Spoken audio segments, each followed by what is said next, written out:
Hi, how you doing? I'm Seth. I'm Will. We're here today to talk about episode 5 about Seth. E5. And do I need Sonos? This has been a popular question from a lot of people lately. So It has, yeah. let's talk about a little do I need Sonos. You know what? Let's first talk about some people that chimed in on our YouTube page. Thank you very much. We had Serge. Thanks for the great job. Good video. Ooh, nice. Thanks, Serge. He was talking about the 950s, the big bad boys that we think sound great. And they're Marks, too. Mark thinks they sound great. Yeah. So, then we had Marshall N. Can Seth kick a 65-yard field goal? What? Good presentation, gents. I can punt 65 yards. I can't hit 65-yard field goals anymore. Good for 55, something like that. But he was talking about Wi-Fi. We had the Wi-Fi pros and cons, do's and don'ts, what to do. Nice. And thanks, Marshall. Appreciate that. And then we had one last one from Curtis. He was talking about the Apple TV versus Roku. He said, great job. Yeah, Curtis. So you did a great job on that. It was a good video. Thank you. Good video. So, well, enough for the accolades. Let's talk about do I need Sonos? We'll get right into it. So, let's do it. Let's jump in. Do I need Sonos? Yes, if you want whole house audio. So let's say, for example, we got a client that's got a family room. You've got speakers outside. Yeah, it's 2 fingers. You have a master bedroom you want sound in. Okay. You got a portable that's like in a gym or kitchen, something like that. Yeah. And you want to play the same sound everywhere.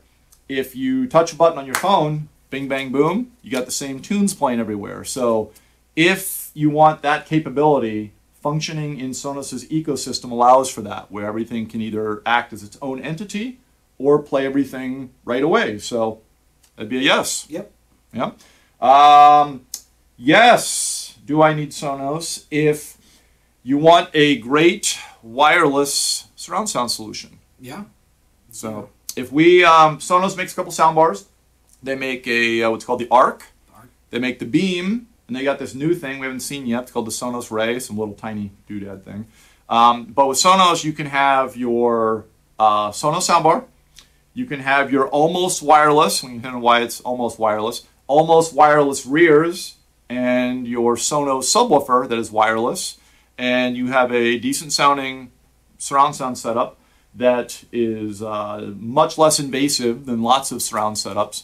And sometimes you can't do a surround setup because you might have rock walls, iron in certain areas, some other wacky building material. You can't get wires through it. Yeah. Sometimes you're put in a corner, and you're gonna take what your house is giving you, and but that doesn't mean it can't look nice or sound good. So yeah, what's up with the almost wireless I mentioned there? The almost wireless, technically it's not a wire. I guess there should be an asterisk because the power cord is a cable. So I'd call it a cable, so it is wireless technically. So, but it's not completely wireless because it's got a cable still.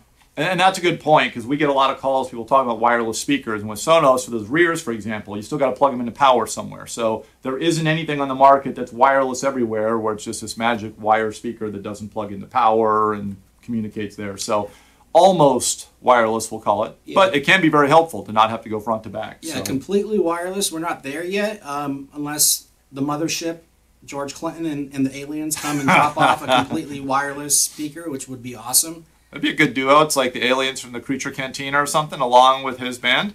Yeah, with George Clinton and the Funkadelics. Yeah. And then Hillary Clinton might join in and do a cappella or hold a tambourine. Why not? Why not? It's crazy enough, Get a little more wackiness in there. Yeah. Good point. So what's a no? Do you need Sonos? Here's a no. You already have a surround system. So we had a client of ours just called. Actually, this was yesterday, day before. Okay. Help, I can't really hear my vocals. And we did his setup 12, 13 years ago or so. Yeah. So when we looked at everything, he had a very nice Monitor Audio Center channel, the high-end British speaker company. You don't hear about them a lot here, but you hear them a ton overseas. Yeah. Nice left and right Monitor Audio little satellite speaker, dealio. A nice rear speakers, Yamaha receiver. And he was asking if this new Sonos Ray, the tiny new soundbar they'll come out with, would be a better option. If you already have a surround system, you don't need a Sonos soundbar. Kind of works like this. Here's our hierarchy of horrendous sound, high-end sound. All right. So at the bottom, we got our Yorks of the world. Okay. Yorks companies. Yorks was like the worst boombox you could buy back in the 70s, 80s, whatever. York's, Emerson, Krager, Audiovox, Sparkomatic. That's a good. My friend who this was probably early '90s had bought like the $500 Honda Civic. Yeah. $500. Okay. So the car stereo said Mega Multiplex Amp Fusion. That sounds pretty techy. That sounds like good stuff. I want one. It was like an $11 car stereo. So, anyways, Mega Multiplex Amp Fusion in York's. Definitely bottom of the barrel, the same line. Soundbar, surround sound. So when you have a true surround sound setup, it's going to give you much more clarity, much more detail. It's a better way to go. But that gets lost a lot in translation with the Sonos ads, because that's a common call that we get is, hey, do I need Sonos? I already got the surround system. In this case, we hadn't been out there for years. It's probably just going to be, let's dial in some settings, let's turn your center channel up. He had a speaker that was on this kind of ledge niche thing, and it looked like it had gotten pushed back, where you can then, let's imagine this is imaginary niche, speakers here. If you push the speaker forward, you don't get reflection off the front, so that could fix it. But no, you do not need Sonos if you already got a surround system. What's another? No. You want to play a music app. So let's say you want to play Spotify, you want to play Pandora. Basically any smart device these days, which everything is a smart device, unless you got your York's television from 1972. I don't know if they made a TV, but might have. Yeah. Any smart device, you can basically go in, add desired app. So you'd add your Pandora app, add your Spotify app, and then sign into your account and play it. And that doesn't require any Sonos device. It's all pretty intuitive too. Once you do it once, I like to use the analogy. It's like getting a new car. Learning where the headlights are on and using the cruise control, all those features at first is foreign, but after you're driving it for a couple of weeks, it's all becomes normal to you. Using and adding apps to Sonos and using the features, it becomes easier. Even if you're not the most technical person, it's all pretty intuitive though. I like it. Actually, that's a great point you brought up earlier when we were talking. Of course, you didn't hear this because we weren't recording. The other no is for the non-technical person. You were bringing up. I jumped the script. That's all right. That works.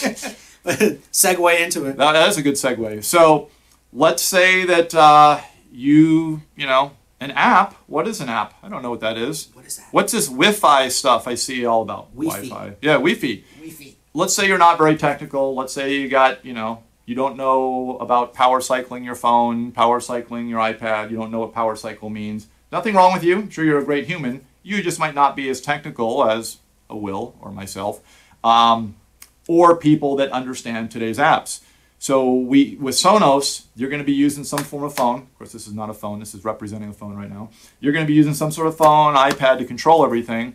And apps, as well as fake iPhones and iPads, they are subject to firmware issues, software issues, needing to be power cycled for no reason, just because, just decides not to work.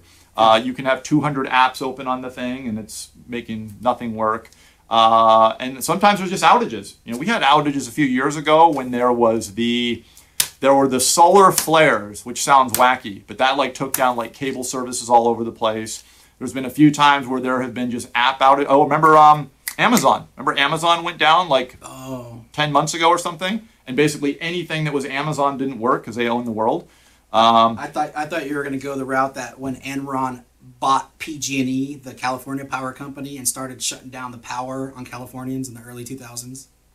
Meanwhile, they were making money in the stock market. I thought that's the direction you were going. A little different. Yeah, a little different. You're going this way, I'm going that way. But anyway, I get the point. But so if you're not real savvy with apps, Sonos may not be for you. And in that case, sticking with a regular CD player, sticking with the music channels that you've got on your cable box or satellite box, getting one of these beautiful turntables. The worst of Jefferson Airplane, I guess that's a record, those might be better ways to go. But I'd say that kind of sums up the do I need Sonos, yays or nays. Anything else you got to add, or we hit it? The audiophile, the hi-fi person, Sonos probably isn't for you. I'm lower tier, or everyone here that works at Air Theater is some type of audiophile, hi-fi person, and we're not opposed to Sonos. But some of other hi-fi people might be opposed to it. Yeah, and that's where you might be looking at some other solutions that have better DACs. Think of that as the engine that gives you your sound. Yeah, what's the one? Blue Note? I forget the name of that one. Blue Sound. Blue, but, yeah, we can get into that in another deal. But no, Sonos works great for lots of our clients. But anyways, those are our yeses and nos. Please like and subscribe so we can continue to do this. And we'll see you when we get a little free time with episode 6. Thank you very much. Have a good day.